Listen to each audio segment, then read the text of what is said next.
Buenos días. So we're still on week number 6, okay? Now we are doing Unidad 4, Lección 2, which is this one right here.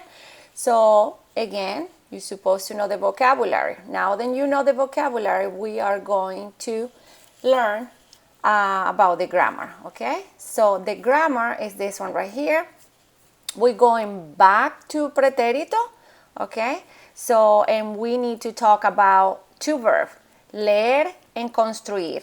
Leer means to read, construir means to build, okay? When you conjugate those two verbs in pretérito, this is what happened with the L form. The L form, which is él, ella, usted, you need to have a Y and then the end, okay? Eron. The same thing with construir. For the L form, you need to have a Y and then the ending, okay? So no, you do it for the L form and for the ellos form. The L form and the ellos form, okay? You need to have a Y there, okay? Now, for yo, for tú, for nosotros, you just follow the endings, okay?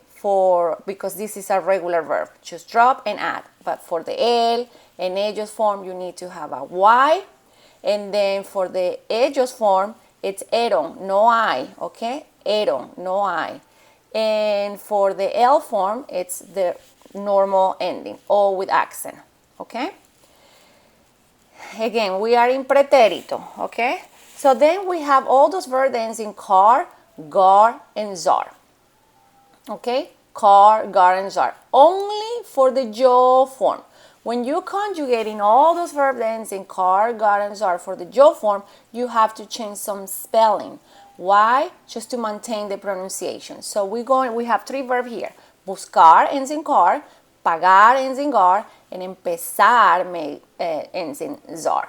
So every time you conjugate, not just those three verbs, again, it's all the verb that ends in these three, car, gar, and zar. This is just some of them.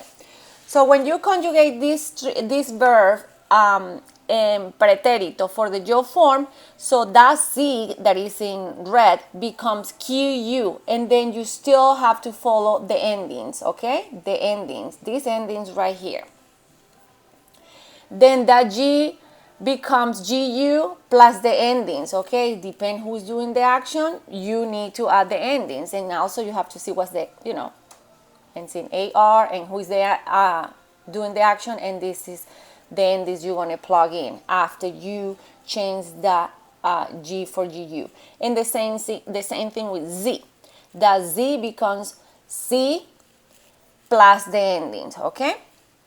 Now, you're only going to do this with the yo form. You don't do it for tú, for él, for nosotros. You don't do it for ellos. You don't do it, okay? So, for example, buscar, hold on, for él, will be él buscó,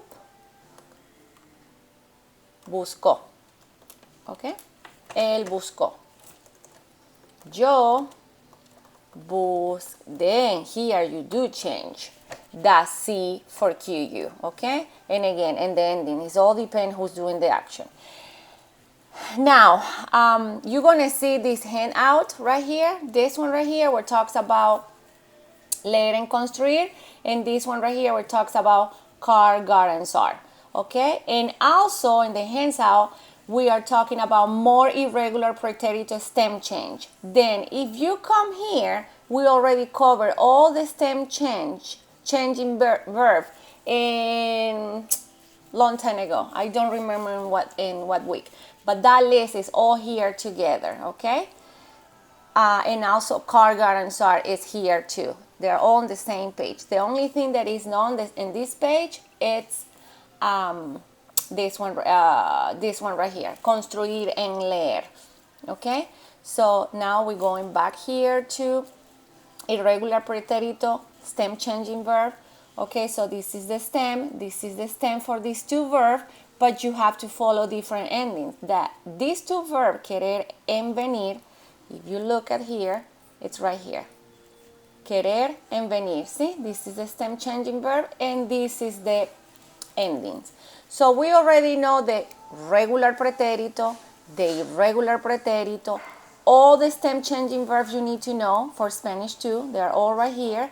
And all these verbs follow these endings. How to conjugate dormir and divertirse en pretérito. Then we have the conjugation here for imperfecto, regular, and imperfecto, irregular. And here I mentioned just some rules, okay? When to use imperfecto and when to use pretérito.